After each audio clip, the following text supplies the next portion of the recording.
Maligayang pagbisita at pagbabalik po sa ating munting channel. Narito na po, ang karugtong ng ating istorya. Ika-243 na kabanata. Ang mahirap na pagpipilian. Sa sinabi niyang pagsuko kay Debbie. Ito ay parang paghingi na rin ng tawad sa kanyang buong pamilya. Ngayon na tinanggap niya ang kanilang kondisyon. Ang pagbabawal sa kanya ay mababaliktad. Si Nathan ay na-disappoint. Ngayong ang pagbabawal ay mababawi na. Si Alex ay makakabalik na sa pamilya Ambrose. Sila ay magiging tutuong magkalaban muli. Si Nathan ay umiling. Kahit na hindi niya gusto si Alex, naramdaman niya na ito ay labas sa pagkatao para sa kanya. Alex, ano ang sinasabi mo? Pagkatapos ng lahat ng ginawa mo para sa kanya, isusuko mo na siya. Si Alex ay walang nagawa kundi magkibit-balikat. Ginamit niya ang kamay at nagsumikap upang tumayo. Gusto niyang humiga at umiyak pero natagpuan na ni Debbie ang kanyang bagong buhay. Kung magpapatuloy ako sa ganito, magagawa ko lang siya na magalit sa akin. Mahal ko siya, at gusto ko siya maging masaya. Kaya susuko na ako. Alex, ano ang pinagsasabi mo? Gumagawa ka lang ng mga dahilan. Gumawa ka ng malalaking bagay tungkol sa paninindigan sa tama. Hayaan mong tulungan kita, excited na wika ni Nathan. Umaasa siya na hindi malalaman ni Alex ang kanyang masamang hangarin. Hanggat abala ito sa pagpapatuloy na makuha si Debbie, siya ay mawawala sa kanyang daraanan. Pero si Alex ay marahang umiling. Hindi, sumusuko na ako. Tapos na ito.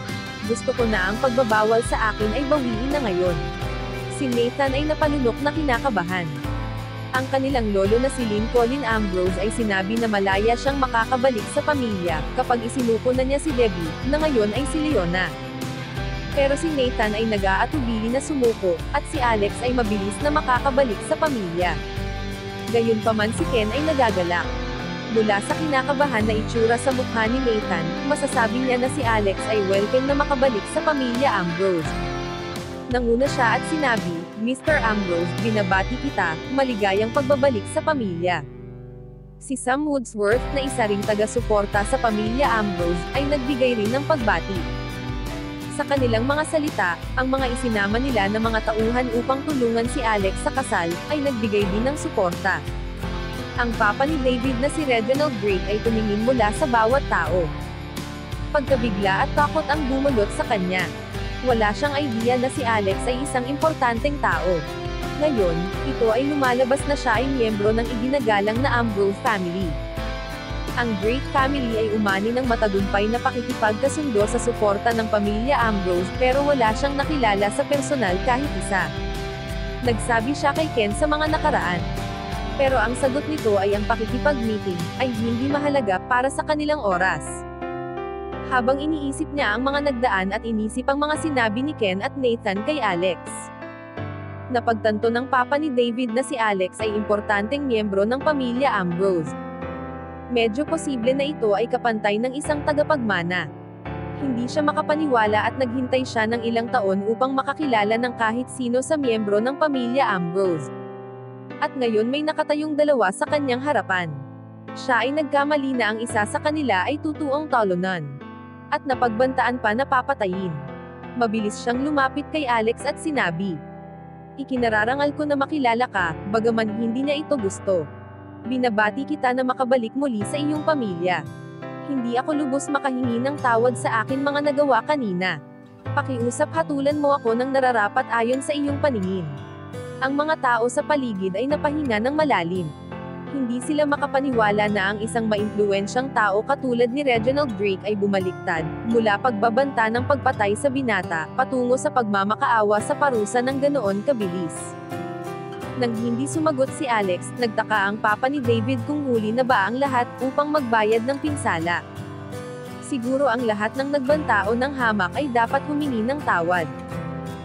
Mabilis siyang lumuhod at iminwestra ang mga taong nakatayo sa kanyang paligid na gayahin ang ginawa niya.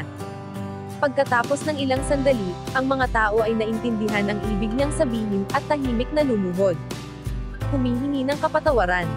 Kung ang tanyag na si Reginald Drake ay natatakot, alam nila na dapat ay ganoon din sila. Pero may isang tao na alam niyang kailangan humingi ng tawad. Tumingin siya sa paligid at nakita si David. Si David ay nanigas sa kanyang kinatatayuan. Tumingin siya ng blanko pabalik sa kanyang papa. Lumapit ka dito, sitsit ng kanyang papa. May malaking hindi pagkakaunawaan, na kailangan natin ihingi ng tawad. Si David ay nag-aatubili na gawing mapagpakumbaba ang kanyang sarili. Pero alam ng papa ni David na mas mabuti kung hihingi na ng tawad ngayon kaysa sa susunod. Kung bibigyan siya ng oras na pag-isipan ito, baka lalong magalit si Alex at balikan ang kanyang pamilya upang maghiganti. Ang buo nilang negosyo at reputasyon ay pwedeng masira. Nag-aalangan na lumapit si David. Iniabot ni Leona ang kamay upang magbigay ng tulong. Kinuha ni David ang kamay ni Leona at lumuhod kasunod nito. Gusto kong humingi ng tawad, wika nito, na bahagyang nanginginig. Ako ang nagsuho sa labanan ninyo ni Cliff Munson, bagaman nagagalak ako na nagawa mo siyang matalo. Umaasa ako na naiintindihan mo ito ngayon at mapatawad ako. Maingat na pinanood ni Leona ang paghingi ng tawad ni David.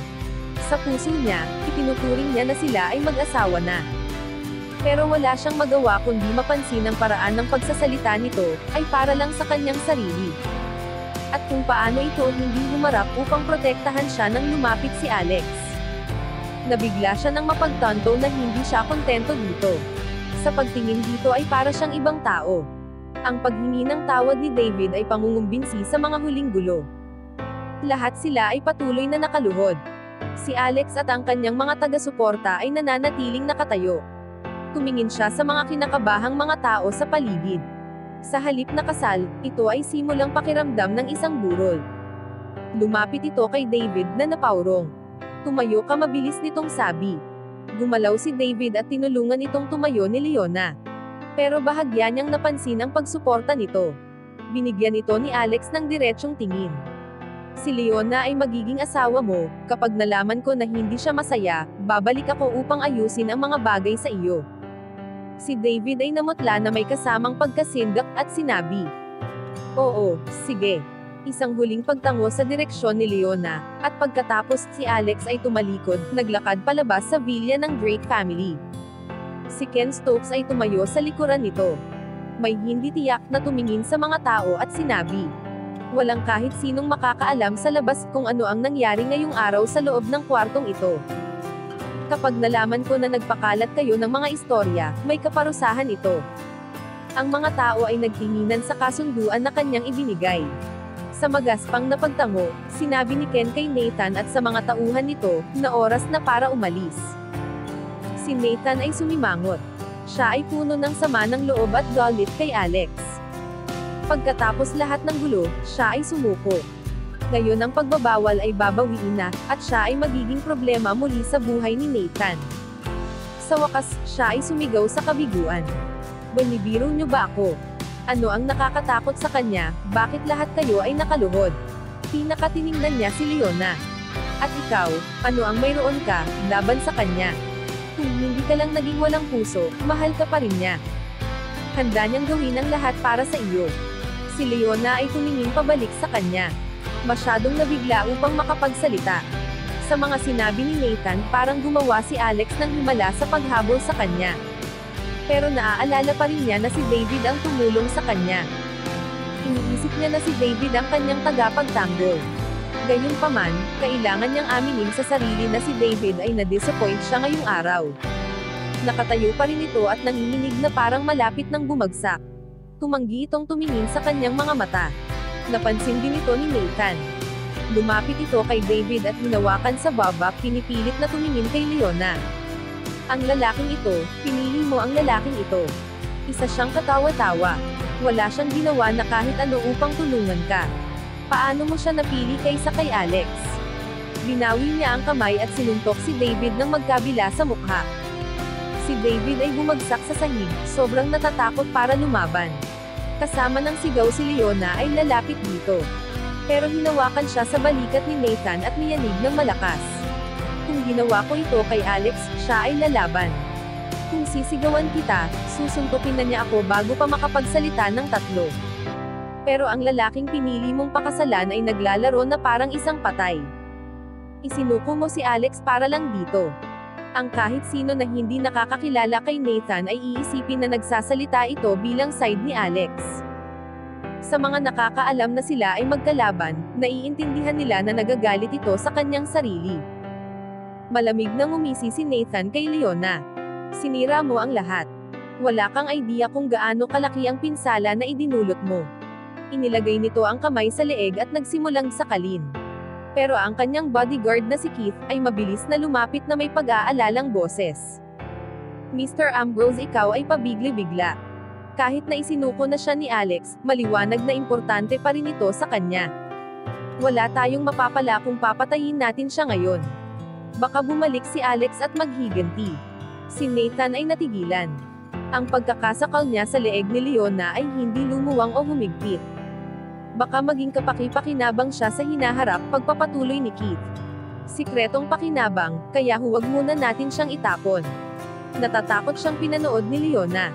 Naghihintay kung ano ang desisyon na gagawin sa kanya. Sa wakas ay binawi na nito ang kamay. Si Leona ay umatras at habol hininga. Tumango si Nathan, nakikita ko ang punto mo. Sige, kahit na ano ang mangyari, ako pa rin ang mananalo. May kailangan pa akong gawin na mga bagay, at kailangan kong mag-ingat. Sa huling nakakasakit na tingin sa direksyon ni Leona. Tumalikod si Nathan Ambrose at naglakad paalis ng bilya. Ang kanyang matandang bodyguard ay sumunod sa kanya. Ika-244 na kabanata. Ang sikreto. Pagkatapos umalis ni Nathan, walang kahit sino sa kasal kung ano ang kanilang susunod na gagawin. Ang mga security ng Drake family ay nakahiga pa rin, nagdurugo ang mga sugat at nakalimutan na. Mahirap nang tapusin ang kasal. Ang lahat ay sumang-ayon na ang seremonya ay kailangan i-postpone. Si Reginald at ang asawa nito ay pinangunahan ang maliit na grupo pabalik sa pribadong kwarto ni David. Nang sila ay naroon na, hinila niya si David at dinala ito sa kanyang study room. Si Reginald ay galit kung paano ang kanyang anak ay nanahimik habang nagtatalo. Paano ko naipanganak ang isang hangal na duwag? Hindi ko dapat pilitin ka na humingi ng tawad. Ano ang nasa pantalon mo? Naihiyan mo ba iyan? Si David ay yumuko sa kahihiyan. Talagang nawala siya sa kanyang sarili.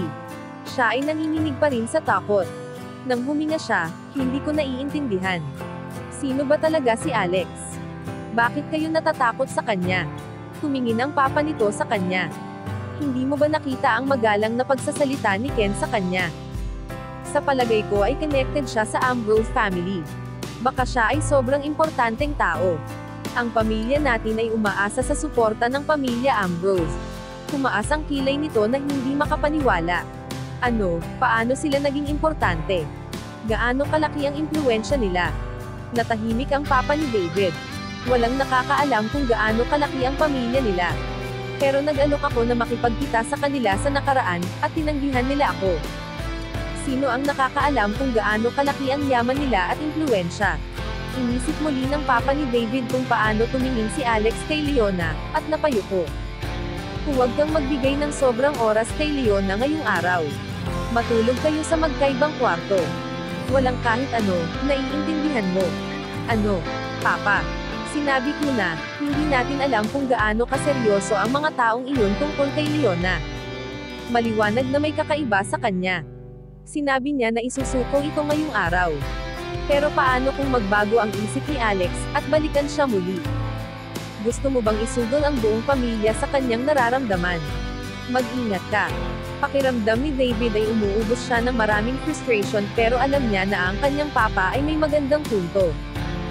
Sa labas ng study room, si Leona ay nakaupo kasama ang kanyang kapatid na si Lindsay at ang kanyang papa na si Charles Marble.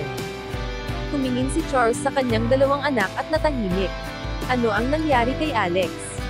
Akala ko ba ay isa siyang estudyante sa inyong university? Kailan pa siya naging malakas sa pakikipaglaban? Si Leona ay yumuko. Siya ay nabigla sa lahat ng nangyari na kabiguan sa kasal. Siya ay naguguluhan sa pagitan ng pagkamuhi at kagustuhan unawain ito. Pero ang higit sa lahat, siya ay galit dito dahil sa pagtutol na ginawa nito. Si Lindsay ay tahimik na nakaupo, sinusuri ang kanyang reklamo sa sarili. Sinigawan siya ni Alex at tinanggihan ang kanyang tulong. Napapaisip siya kung galit ba ito sa kanya. Nasa kamay pa rin niya ang jade pendant. Nang makita ito ni Charles, bumoontong hininga ito muli.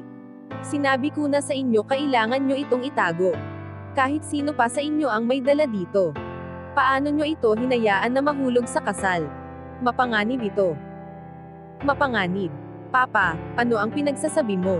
Isa lang itong alahas. Paano ito magiging mapanganib? Tanong ni Leona. Kaunting takot ang nakita sa mata ni Charles pero mabilis niyang pinakalma ang sarili. Ito ay bad luck. Nag-aalala ako na baka ano ang mangyari kapag nakita ito ng maraming tao. Ang magkapatid ay sumang-ayon, tumango si Charles, at nagpasalamat. Pero sa kanyang puso, siya ay nag-aalala. Nang gabing iyon, si Nathan ay bumalik sa Continental Hotel upang kumain ng masasarap na pagkain at mag-relax kasama ang magaganda. Siya ay galit pa rin pero pagod na i-cheer ang kanyang sarili. Pagkatapos ng ilang sandali, tinawag niya ang 4 na magagandang babae upang pumunta at makita siya sa kanyang silid. Pinaikutan siya ng mga ito, nanggigigil at pinupuri, pero hindi siya nito napasaya. Sa kama, inutusan niya ang babae na sampalin ang kasama. Bagaman ito ay natatakot, ang babae ay sumunod. Pero hindi na-enjoy si Nathan katulad ng kanyang inaasahan. Inutusan niya ang ibang babae na tumahol katulad ng isang aso. Mas mabilis itong gumanap kahit sa pagluhod at nag-post ng cute. Ang isang babae ay nakaupo pa rin sa kanyang tabi, tumatawa, at pinapanood ang kanyang kasama. Galit na siniko ito ni Nathan. Lumuhod ka doon kasama niya. Nagpatuloy ito sa pagbibigay ng mga hangal na utos at laro para sa kanila. Pagkatapos ng ilang sandali, ang kanyang sarili ay guminhawa. Sinabi niya sa kanyang bodyguard na mag-withdraw ng cash, habang papunta pa lang sa hotel. Ngayon ay itinapon niya sa hangin ang mga bundle ng pera. Hinayaan na kumalat sa silid. Gusto ninyo ang inyong bayad. Pulutin nyo. Umupo siya at pinanood ang mga babae na pinagkaguluhan ang pamumulot ng pera. May matigas na katok mula sa pintuan, na nakapagpaupo ng tuwid kay Nathan. Sa totoo dapat ay hindi siya nang himasok sa away ng hapong iyon, o nagdala ng kahit sino na security forces ng Ambrose family upang tumulong, dahil hindi naman ito emergency. Inisip niya na makakatakas siya, at walang paraan upang malaman ito ng kanyang lolo. Pero ang pagkatok ay nagdala sa kanya ng kaba. Mas lalo siyang kinabahan nang makita na ito ay miyembro ng isang Ambrose security team. Sinabi ng lalaki na may taong gusto siyang makita, at kusang loob na magbibigay ng impormasyon. Tumango si Nathan, hayaan mo siyang pumasok. Ilang minuto ang nakalipas, isang binata na may fashionable suit ang kinakabahang pumasok sa silid. Ito ay si Colin Patterson. Classmates ni Alex sa Richmond University. Tumingin si Colin sa paligid ng silid. Ang tagpo ng mga babaeng nagmamadali kumuha ng pera, ang nakapagpabigla sa kanya. At kinakabahan siyang napalunok. Pero nang makita niya si Nathan, tumindig siya ng diretso at nag-focus sa kanyang atensyon. May nagsabi sa akin na mayroon kang impormasyon na magiging interesado ako. Tumango si Colin, oo meron. Medyo malakas ang loob mo at palagay na alam mo ang kailangan ko. Ano sa palagay mo ang mayroon ka na makakapagpasaya sa akin? Pero tumingin ng tuwid si Colin sa mga mata ni Nathan at sinabi, gusto mong saktan si Alex, tama ba? Mayroon akong impormasyon na magagamit mo. Si Colin ay pinanood ang pagtatalo ni Alex at Nathan sa kasal. Hindi niya lubos na nauunawaan kung sino sila o kung ano ang kanilang relasyon. Pero maliwanag na sila ay parehong may mataas na status. Alam ni Colin na ito ay magandang pagkakataon upang pauna sa kanyang intensyon. Galit siya kay Alex pero maliit lang ang kanyang impluwensya upang lumaban dito. Pero si Nathan ay mukhang may malakas na impluwensya at makapagbigay ng tutuong pinsala. Tinanggap ni Nathan na medyo nabigla siya. So, ikaw ay nasa kasal, tama? Sabihan mo ano ang mayroon ka tungkol kay Alex. Pareho kaming nag-aaral sa Richmond University, paliwanag ni Colin. Palagi ko siyang binabantayan. Ikaw na ang humusga dito, pero ito ang nangyari. Gusto ko lang ipaalala sa iyo na ang oras ko ay mahalaga. Kung mauuwi ito sa walang kwenta, sigurado na may kaparusahan. Magsalita ka. Si Colin ay kinakabahan. Kanina siya ay confident pero ngayon, si Nathan ay inilagay siya sa alanganin. Pero alam niya na hindi na siya pwedeng mag-back out ngayon.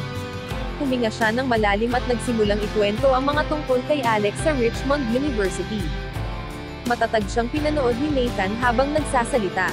na nagpadagdag ng lakas ng loob kay Colin. Nararamdaman niya ang mga butil na pawis na naiipon sa kanyang loob. Pero nang simula niyang sabihin na nag-donate si Alex ng 1.5 million euro sa university, si Nathan ay mukhang na-excite. Sandali, sigaw nito at pinutol. Paano siya nagkaroon ng ganoong kalaking pera? Hindi ko alam ang buong detalye. Pero narinig ko ang isang misteryosang babae ang nagbigay sa kanya nito. Misteryosang babae. Ikinonsider mabuti ito ni Nathan. Kailangan natin itong tingnan. Makalipas ang 2 araw, si Alex ay nagpunta sa private airport ng kanilang pamilya, kasama si Nelly at ang mga babae na mula sa Moon Society. Sasakay siya ng eroplano upang bisitahin ang kanilang pamilya. Ito ay kaarawan ng kanyang lolo. At ang lahat ay kailangan magbigay ng respeto kay Colin Ambrose. Sa nakalipas na 2 araw, si Alex ay nagpaliwanag sa Moon Society Girl at kay Nelly tungkol sa kanyang pagkakakilanlan, at ang kasaysayan ng kanyang pamilya.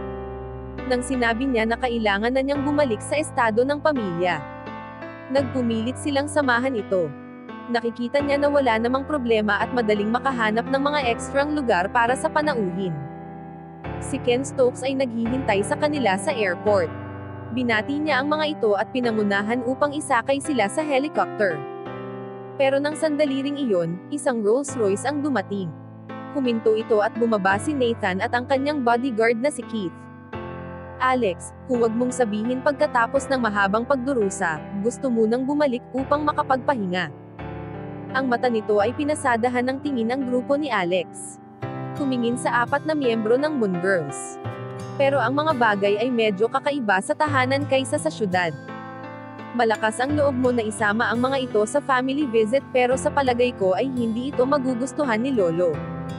Napansin niya si Nelly at tumaas ang kanyang kilay. Talagang makaluma ang panlasa mo.